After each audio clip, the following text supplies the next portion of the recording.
Picks of the week time. Ooh. So that's my favourite time of the week. Because I love picking things. My nose, horses, who's good at cars, pairs of trainers, what pants I'm going to wear. Because we started with picking noses, and then when you pick horses, I was like, where are you picking a horse? Like, well, it's Ascot, nose as well. It's Ascot at the moment, so that's how I'm picking horses. Oh, now we've got to release it quick because you told people when we filmed it. That's fine. I'm going to go first this time. Do it. With my first pick of the week. My first pick of the week has been called I Am Not a Serial Killer. And he's not. I'm jury's still out on me. From 2016. It's a small independent film. I think it went to Sundance and did quite well. Mm-hmm. But it is basically the synopsis is: in a small Midwestern town, a troubled teen with homicidal tendencies must hunt down and destroy a killer whilst keeping his own demons at bay. So it's about this kid played by Max Records, who's in The Sitter with Jonah Hill. He's the weird one who's also gay. Okay. Yeah. You know the one Max Records? Max Records. Okay. It's a solid name, isn't it? Yeah. Fucking That's where I was. Like Finn Wolfhard from Stranger Things. Anyway, and people keep on dying in this town, but he's displaying all of the tendencies of a serial killer and a psychopath. So he's a sociopath. He can't really feel emotion. He likes harming animals. He's fascinated by death and all these sort of things. And he has a man who lives across the road, played by Christopher Lloyd, so Doc Brown from Back to the Future. And he is called Mr. Crowley, I think his name is. And he is our serial killer in this film. And he is fucking terrifying. Do we find out this quite early? Or yes, not a spoiler, no. So he's like, he realises who it is, and no one will believe him. So he can't go to the police because no one will believe him because he's just a nice old man who looks after his wife. And he kills people with like a glove covered in tar. Sure. Like sticks it in their throat. Fucked my life up for a little bit when I watched it on a Sunday afternoon. But it's genuine. I don't know where you can find it. I think you might be able to find it on Amazon or Google Play. But if you can find it, you probably have to pay for it. But watch it because it's brilliant. It's really this sort of films are the lifeblood of independent cinema. They give people like Max Records a chance to show that they can act, and it gives people like Christopher Lloyd a chance to completely change his image. Would you call it similar to The Lovely Bones but better? It's a hell of a lot better than The Lovely Bones. Yeah. Just thinking something. Yeah, no, that's fair enough. Yeah, no, but it's great. Check it out. Maybe a bit sad, but at the end it's got a nice ending. So yeah, I mean, like, as long as the movie needs to be good, it doesn't have to always end happily. Exactly. My one, I've gone with Wreck. Not the American version, Quarantine. Don't watch that shit. It's awful. But this is a Spanish film where basically this whole entire tower block gets quarantined because someone in there has a disease. We don't really care what disease it is. And everyone starts getting bitten and turned into zombie style. They fast zombies. Yeah, they're more jumpy zombies. I think they're not dead, so they're just it is probably more of a disease. But you see this from a television reporter and a cameraman's angle. So it's a lot found footage style, but it's all very dark because they cut off a lot of the power to it. And it's them and the emergency services trying to help these. It starts off quite localised in one flat, and then it's just them all trying to escape. Okay. They discover a lot more as they go through. They discover the source, which isn't the flat that you thought it was in, and it leads to a fairly jumpy end, similar to that. And I'm not comparing it directly to, but of the Blair Witch when you end up in the house at the end. This is the remake I'm talking about, because they find the source and they go towards it, as you always do in a horror film, which I'm running the opposite fucking way. It's intense. On opinions now. Go on. Black guys always survive the horror films because they're the ones like stupid white people. What are they going upstairs? Except we all still managed to die first. Exactly, that's true. Virgins of black people, first one to go. Or the virgins are... I'm joining you, but now fuck this shit. I'll see you later. It's tense, it's quiet, and it's really real. The second one gets a little bit... there's about 4 now. They get a little bit okay, go off the rails a bit. It's sort of like Paranormal Activity, where the first one is grounded, and then the rest of them just go for the jump scare. And the beauty of it is that because it's in Spanish, you have to look at the screen because otherwise you don't know what they're saying. Unless you speak Spanish. Of course, that's always useful. Yeah. But you're better off watching it if you don't speak Spanish, because then you will always have to look at the screen. Have I told you when I tried to learn how to speak Spanish from Argentinian Netflix? No. I basically learned Iniciar sesión, which is log in. And now you try to sing Despacito every time it's on. So what's your second one? My second pick is a super fucking weird film called Upstream Colour from 2013. It's made by a bloke called Sean Coliff, I think is how you pronounce his name. I'll read you the description because it took me 3 watches to understand what the fuck was going on. A man and a woman are drawn together, entangled in a life cycle of an ageless organism. Identity becomes an illusion as they struggle to assemble loose fragments of wrecked lives. So the film starts with the woman in it, what's her name? Amy Schmeltz. She's being hypnotised kind of thing by this man, and he makes her like rip up, like cut strips of paper and make paper chains and then not drink any water, and then he basically defrauds her and steals her identity effectively because he's put something in her drink that's like, fucked her up a bit. And then she finds out that she isn't the only person this has happened to, and she forms a bond with the director Sean Coliff, who's also in the film. It's weird, it's mumblecore film, so it's pure independent cinema. I made it for like £16 and a packet of quavers, you know? So it's absolutely fantastic.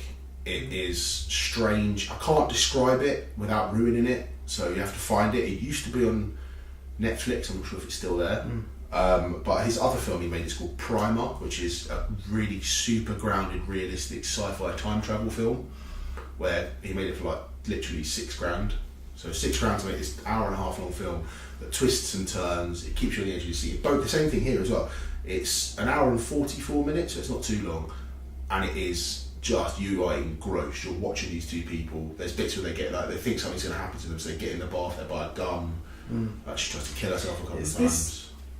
So I think I saw a scene of this where they're in the swimming pool and he's making her pick up rocks from the bottom of it. Yeah. Fun fact about that, it's edited by David Lowery. Oh, is it? Who did Ain't Them Body Saints and A Ghost Story. Yeah. So yeah, watch that because it's really good.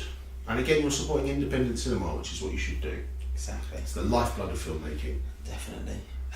My next pick is one that probably a few of you will have seen, Battle Royale. This is an interesting one because there's a story about how Suzanne, what's her name, who wrote The Hunger Games, came up with the idea from watching Battle Royale and then switching over to The Bachelor. And then she made a story that sort of melds the two slightly together. And this is, I think it's a Japanese film where it's set in the near future and the Japanese government captures a group of 9th grade students and forces them to kill each other under the Battle Royale Act. And it is similar to the Hunger Games because, you know, it is the source material effectively. It's brutal.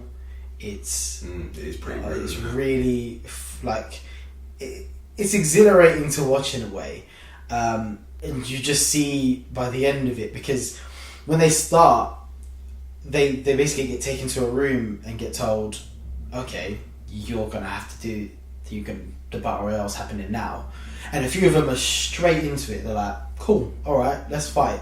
And then a few of them are like, nah, don't want to do it, screaming and crying and all of that. And then eventually they all split off and they get going and they end up with some weapons, and it is good. Fantastic.